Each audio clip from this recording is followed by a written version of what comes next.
नमस्कार साथियों, बागोड़ा कॉलेज बागोड़ा के यूट्यूब प्लेटफॉर्म पर आपका बहुत बहुत स्वागत है।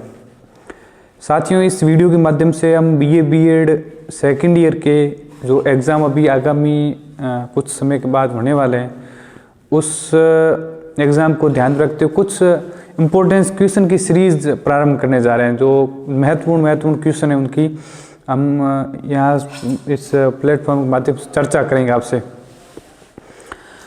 इस वीडियो में दोस्तों जो बीए बीएड सेकेंड ईयर का सिलेबस है, फर्स्ट पेपर है बीए बीएड हिस्ट्री का सेकेंड ईयर का, उसमें जो सिलेबस है वो 1526 से लेकर 1707 तक का इतिहास है।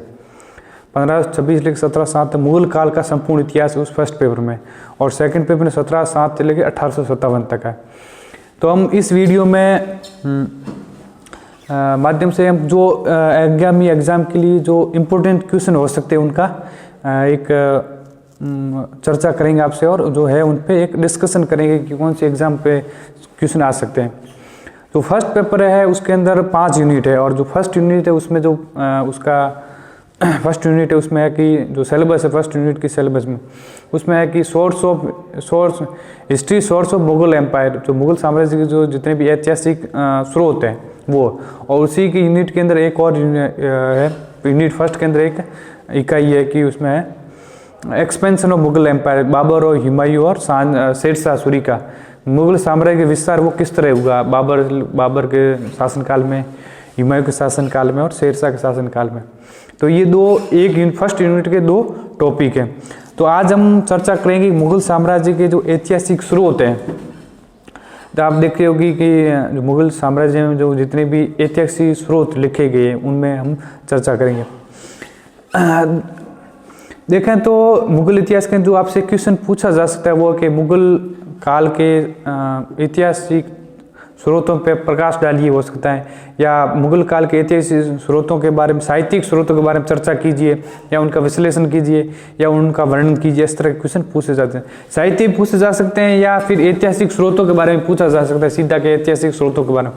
तो उसमें साहित्यिक स्रोत है, या फिर कुछ मुगल काल के जो अभिलेख लिखे गए हैं या इमारतें बनाई गई उन पर कुछ लेख लिखे गए उनमें आते हैं। दोस्तों, अगर देखें तो भारतीय इतिहास में साहित्यिक रूप से जितना समृद्ध मुगल काल है उतना शायद कोई कालखंड है उतना समृद्ध नहीं था इतिहास के रूप में, स्रोतों के आधार पर, या जिसके हम किसी घटना को उसका काउंटर चेक कर सकें, उसका क्रॉस चेक कर सकें। तो जितना भी हमें साहित्यिक स्रोत या पुरातात्विक स्रोत के या अभिलेख के कुछ भी जो ऐतिहासिक सामग्री मिलती है वो मुगल काल के अंदर सबसे ज़्यादा मिलती है, समृद्ध सबसे ज़्यादा समृद्ध मिलती है। क्योंकि ये जो मध्यकाल का समय है ये एक देखें तो बौद्धिक रूप से विकसित अवस्था में था, लोग एक शिक्षा का स्तर भी ज़्यादा लगातार बढ़ रहा था। तो उन्हीं के समय एक साहित्यिक स्रोत बहुत ज़्यादा मिलते हैं। तो हम साहित्यिक स्रोतों की शुरुआत करें तो सबसे पहले मुगल जो शासक हैं वो बाबर से शुरू करते हैं। बाबर ने 1526 में पानीपत की प्रथम युद्ध में इब्राहिम लोदी को हरा के, उसके बाद खानवा में राणा सांगो को हरा के अपने भारत में अपना साम्राज्य का अपना विस्तार किया। तो बाबर ने एक किताब लिखी तुजू के बाबरी, अपने आत्मकथा लिखी तुजू के बाबरी। तो उन्होंने तुजू के बाबरी में ये मुख्य रूप से तुर्की भाषा में थी, फिर हुमायूं के शासनकाल में इसको फारसी भाषा में पाइंदा खान नाम के एक आदमी इसको फारसी में अनुवाद किया, और फिर उसके बाद इंग्लिश में और हिंदी में अनुवाद हुआ है। तो तुजू के बाबरी है वो ऐतिहासिक रूप से बड़ी समृद्ध पुस्तक है, इतिहास में रुचि लेने वालों के लिए बहुत बड़ी इंटरेस्टिंग रुचिकर किताब है, जिनमें उन्होंने भारत में उन्होंने किस तरह उन्होंने साम्राज्य फरगान से लेके फिर उन्होंने लाहौर पे अधिकार किया या काबुल पे अधिकार किया, लाहौर पे अधिकार किया, फिर दिल्ली में पानीपत का युद्ध किया, तो किस तरह उन्होंने प्रयास या संघर्ष किया उसका उन्होंने वर्णन दिया है तुजू के बाबरी में। और तुजू के बाबरी वो इतिहास दृष्टिकोण से बड़ी महत्वपूर्ण है, उन्होंने जितने संघर्ष किए क्या क्या किया उसमें वर्णन मिलता है। दूसरी बात, तो बाबर था वो दरअसल एक प्रकृति प्रेमी था, उनको प्राकृतिक वस्तुओं से, प्रकृति की पशु पक्षियों से, फल फूलों से बहुत ज़्यादा प्रेम था। तो उन्होंने प्राकृतिक प्रेमी होने के नाते उन्होंने बाबरी के अंदर भारतीय भूगोल के बारे में जानकारी मिलती है। तुजू के बाबरी में भारतीय भूगोल किस तरह का था, उसमें जलवायु उसने वर्णन किया है, उसने कृषि के बारे में, खेती के बारे में, किस तरह किसानों को उन्हें पहनावे के बारे में चर्चा की है। और भारतीय फलों के अंदर उसने आम की चर्चा की है, और जानवरों के बारे में उन्होंने हाथी भी बड़ी चर्चा की है। और साथ से उन्होंने भारतीय उस समय की राजनीतिक व्यवस्था पर भी प्रकाश डाला है, किस तरह का शासनकाल था। इब्राहिम लोदी के बारे में वो कहता है कि वो एक अभिमानी और युवक है। इब्राहिम लोदी उसमें युवा अवस्था में था, तो वो कहता है कि एक अभिमानी घमंडी आदमी था, लेकिन उसे लड़ना, वैसे वो समर्थ था लेकिन उसे अनुभव नहीं था, युवा होने के नाते अनुभव नहीं था। वो महाराणा सांगा के बारे में चर्चा करता है। वो बताता है कि हिंदुओं में सबसे ज़्यादा शक्तिशाली शासक वो महाराणा सांगा है। और दक्षिण भारत के बारे में कृष्णदेव राय का भी उसमें अपनी किताब में जिक्र करता है। तो इस तरह वो अपनी पुस्तक तुजू की बाबरी में भारत की भूगोल के बारे में, भारत की जलवायु, भारतीय कृषि, भारत की राज्य व्यवस्था के बारे में चर्चा मिलती है। तो और उसके बारे में उन्होंने तुजू की बाबरी में कृषि व्यवस्था के बारे में रैट का उन्होंने जिक्र किया है, और चरखे का उसने जिक्र किया है इस तरह कई में। और उन्होंने जो बाग, जो चार बाग पत्ती है, जो आराम बाग है या फिर इस तरह के बाग है, उन बागों का भी उन्होंने जिक्र किया शैली का। और उन्होंने अपनी मुबियान शैली, एक लिखने की जो नवीन शैली, पद्य शैली बनाई थी मुबियान, उसने मुबियान का भी जिक्र किया है। तो इस तरह ये एक चर्चा मिलती है कि हमें तुजू के बाबरी में बाबर का वर्णन मिलता है, उसने संघर्ष और जितना प्रयास किया भारत के बारे में उसका, उसमें दिलचस्प रूप से वर्णन मिलता है। उसके बाद जब बाबर के बाद 1530 में बाबर की मृत्यु हो गई, उसके बाद उसका बेटा हुमायूं शासक बनता है। तो हुमायूं ने अपने शासन काल में एक शासक था मिर्जा हैदर नाम कर का दुगलात, मिर्जा हैदर दुगलात नाम कर का एक शख्स है। उसने किताब रसीदी नाम की रचना की हुमायूं के शासनकाल में। तो इस पुस्तक में भी हुमायूं के राजत्व की व्याख्या की गई है, राजत्व, उसने राजनीतिक व्यवस्था के बारे में वर्णन किया गया है। साथ ही साथ उसने बताया कि हुमायूं का अफीम चीता, अफीम का अत्यधिक सेवन करता था। और उस किताब में तारीख रसीदी में उन्होंने जिक्र किया है कि हुमायूं के बारे में वो ज्योतिष के बारे में ज़्यादा विश्वास करता था, 7 दिनों में अलग अलग पोशाकें पहनता था। तो इस तरह की उन्होंने तारीख रसीद में जो हुमायूं का प्रारंभिक शासनकाल था, किस तरह उन्होंने बाबर के बाद इन भारतीय साम्राज्य को उन्होंने अपने सत्ता हाथ में ली, उसका भी उसमें चर्चा मिलता है हुमायूं। और दूसरी किताब और हुमायूं के शासनकाल में, वो है गुलबदन बेगम है, जो हुमायूं की बहन है, उसने हुमायूं नामा किताब लिखी है। वो दरअसल हुमायूं नामा वो अकबर के शासनकाल में लिखी है, लेकिन इसकी जो रचना है, वो जो लिखा है वो हुमायूं को केंद्रित करके लिखा गया। तो उसमें जो गुलबदन बेगम की जो है हुमायूं नामा किताब, उसमें मुगल हरम के बारे में जानकारी मिलती है, मुगल काल के अंदर महिलाओं की स्थिति के बारे में पता चलता है, या जो मुगलों की बैग में होती थी या जो रानियां होती थी उसमें घर पारिवारिक माहौल कैसा होता था, या उनमें लड़ाई झगड़े के बारे में भी जानकारी मिलती है, किस तरह संघर्ष होता था, और महिलाएं उसमें संघर्षों में किस तरह भूमिका निभाती थी। किसी कोई मान लीजिए किसी संघर्ष हो गया या किसी आपसी मनमुटाव, किस तरह महिलाएं अपने समझौता करवाती थी, तो वो भी उसमें किताब में, हुमायूं की किताब में मिलता है। और एक हुमायूं के शासनकाल में एक लेखक और था, उसने भी अकबर के शासनकाल किताब लिखी है, तज़किरातुल वाक़ियात। ये एक जोर अफ्तावची नाम कर का एक उनका हुमायूं का एक पर्सनल सलाहकार था, जोर अफ्तावची। तो उसने तारीख तज़किरातुल वाक़िया, मतलब तज़किरा बोलते हैं चर्चा को, और वाक़िया बोलते हैं किस्से को, जो उसमें जो किस्से हुए हैं, घटनाएं हुई, उनका वर्णन करता है, उसको बोलते तज़किरातुल वाक़िया। जोर अफ्तावची है, वो हुमायूं का पर्सनल एक सलाहकार था, वो उसने ये किताब तज़किरातुल वाक़िया नाम की किताब भी लिखी हुमायूं के शासनकाल को केंद्रित करके। और हुमायूं के शासनकाल के बाद जब अकबर शासक बनता है और उसके बीच में शेरशाह सूरी का साम्राज्य आता है, उसके बाद संघर्ष करके तो अकबर ने भी अकबर एक विद्वान आदमी, खुद भी विद्वान था, और उन विद्वानों को संरक्षण भी दिया, और कई अपने शासनकाल दौरान कई किताबों की रचना भी करवाई। और अगर अकबर के शासनकाल में देखें तो एक निजामुद्दीन अहमद नाम कर का एक शख्स है, निजामुद्दीन है, उसने किताब लिखी है तबकात अकबरी। निजामुद्दीन अहमद का नाम के एक विद्वान है, उसने तज़कात अकबरी, या वो नाम है तबकात अकबरी। तबकात का मतलब होता है, तबके का मतलब होता है जैसे वर्ग या कोई भाग, उसको बोलते हैं तबकात। तो ये 9 अध्यायों में किताब लिखी गई, 9 तबकों में, तबकात अकबरी, और उसमें अब अकबर की शासन व्यवस्था के बारे में मिलता है। तो निज़ाम अहमद था ये मीर बख्शी की पोस्ट पे था, मतलब सेनापति की पद पे था। उसने सेनापति पद पे रहते हुए उसने सैन्य व्यवस्था के बारे में जानकारी मिलती है। और इस किताब के अंदर तबका तकबीर राजवंश जो प्रांतीय राजवंश है, प्रांतीय प्रशासन, उसके बारे में बहुत अच्छी जानकारी मिलती है। उसने बताया कि अकबर के मुगल साम्राज्य के अंदर लगभग 120 बड़े नगर थे, नगरों के बारे में जानकारी मिलती है। और लगभग बताता है कि 3200 छोटे बड़े कस्बे थे उसके साम्राज्य में, अकबर के साम्राज्य में। और इन तबकात अकबरी के अंदर जो मुगल काल के अंदर जो प्रांत या सूबे हुए थे, उन सूबों के बारे में जानकारी मिलती है। दूसरी बात है, एक और लेखक है बदायूनी, जिसका नाम अब्दुल कादिर बदायूनी, और उसने किताब लिखी है मुंतखबुल तवारीख। अब्दुल कादिर बदायूनी है, उन्होंने बदायूं का रहने वाला था और उन्होंने किताब लिखी है मुंतखबुल तवारीख। ये मुंतखबुल तवारीख, ये जो अब्दुल कादिर बदायूनी था, ये उलमा वर्ग से आता था, जो धार्मिक वर्ग है उसके वर्ग से आता था, संबंध रखता था। तो जब अकबर ने अपने शासनकाल के अंदर दीन इलाही मजहब की शुरुआत की या नया धर्म उन्होंने रिलीज़ किया, तो नया धर्म की जब घोषणा की महजरनामा के माध्यम से, और पूरा धर्म का सर्वसर्वा या जो सबसे बड़ा न्यायाधीश या फैसला करने वाला वो खुद बन गया अकबर, तो उन्होंने इन्हीं धार्मिक नीतियों का जो विरोध है वो उस समय के उलमा वर्ग ने किया। तो उन्होंने तो मुंतखबुल तवारीख के वो मुगल काल के अंदर अकबर की नीतियों के बारे में जो आलोचनात्मक दृष्टिकोण से देखा जाए तो उसमें चर्चा मिलती है। बहुत ज़्यादा इंपॉर्टेंट किताब हो जाती है कि बाकी जो लेखक थे, अबुल फजल है या निजामुद्दीन अहमद, ये क्या है, राजकीय संरक्षण में इन्होंने किताबें लिखी है। लेकिन जो मुंतखबुल तवारीख का जो अब्दुल कादिर बदायूनी है, उन्होंने ये किताबें वो उसके आलोचनात्मक दृष्टिकोण से या उसकी विरोध करने के दृष्टिकोण से किताबें लिखी है।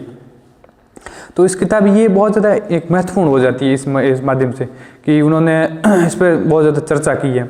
उन्होंने अकबर की धार्मिक नीतियों का विरोध किया है और उसके बारे में उन्होंने बहुत सारी ऐसी उनकी जो धार्मिक नीतियाँ उनकी आलोचना की है कि अकबर के शासनकाल के अंदर उलमा वर्ग थे उसको उन्होंने बेच दिया, काबुल में जाके उनको घोड़ों के बदले मौलवियों को, जो उलमा वर्ग है, उनको बेच दिया, और अकबर खुद ने स्वयं अपनी दाढ़ी को कटवा लिया। इस तरह की जो धार्मिक चीज़ें उसके बारे में उन्होंने अकबर का वर्णन मिलता है। तो ये मुंतखबुल तवारीख है, ये अब्दुल कादिर बदायूनी की है। आलोचनात्मक, अगर अकबर का आलोचनात्मक इतिहास देखना है तो मुंतखबुल तवारीख है, ये बहुत पूर्ण किताब हो जाती है।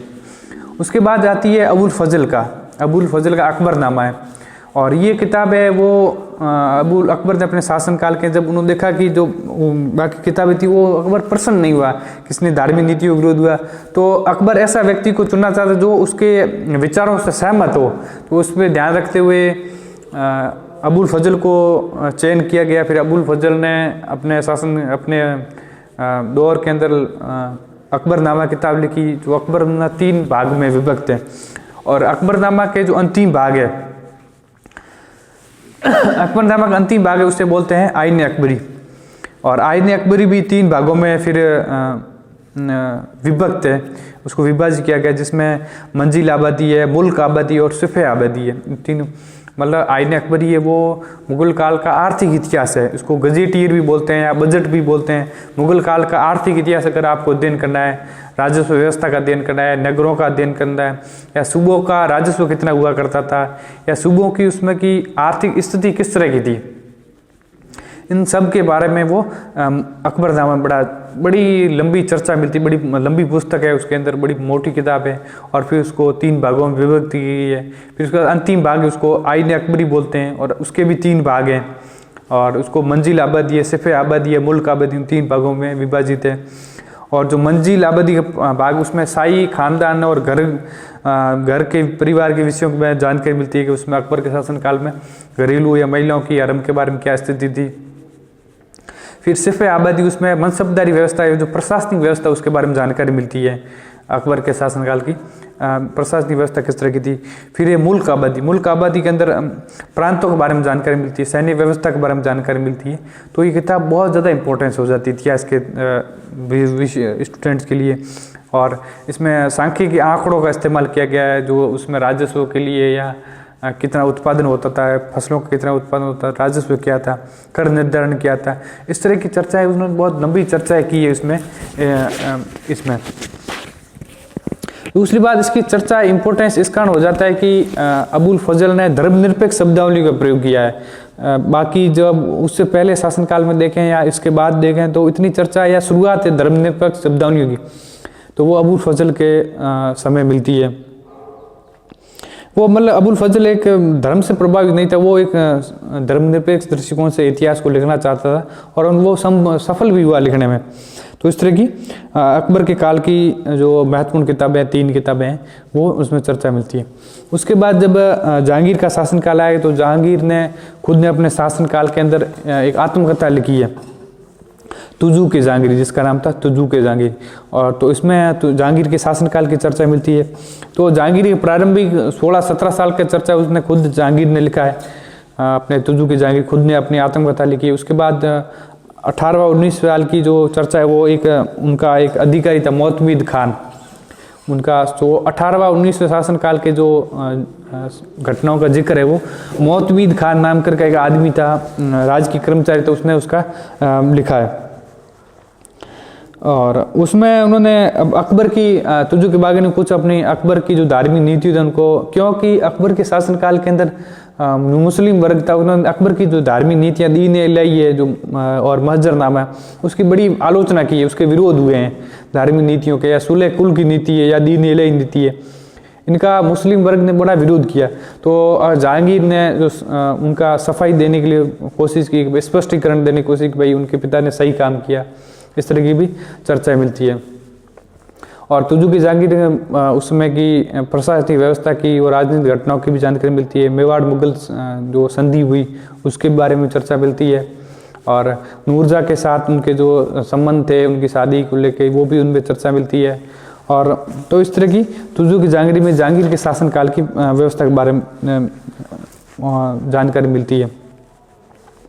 और फिर उसके बाद जब शाहजहाँ का शासनकाल आता है तो शाहजहाँ ने एक बादशाह नामा या शाहजहाँ नामा किताब की रचना, उसका नाम था बादशाह नामा या शाहजहाँ नामा भी कहते हैं। तो उन्होंने एक मोहम्मद अमीर कजवानी नाम कर का और फिर उसके बाद अब्दुल हमीद लाहौरी, दोनों ने मिलकर इस किताब की संकलन और संपादन किया है। और इसमें शासनकाल के शाहजहाँ के शासनकाल की जानकारी मिलती है।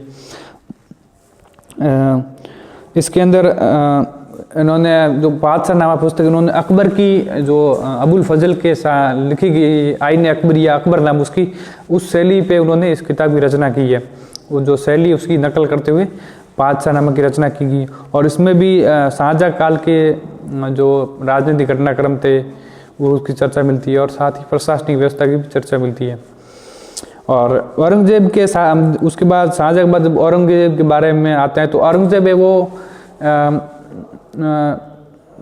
औरंगजेब वो हीरो वर्शिप के या जो व्यक्ति पूजा के समर्थन नहीं था, वो किसी आदमी को बड़ा चढ़ा के पेश करने का समर्थन नहीं था।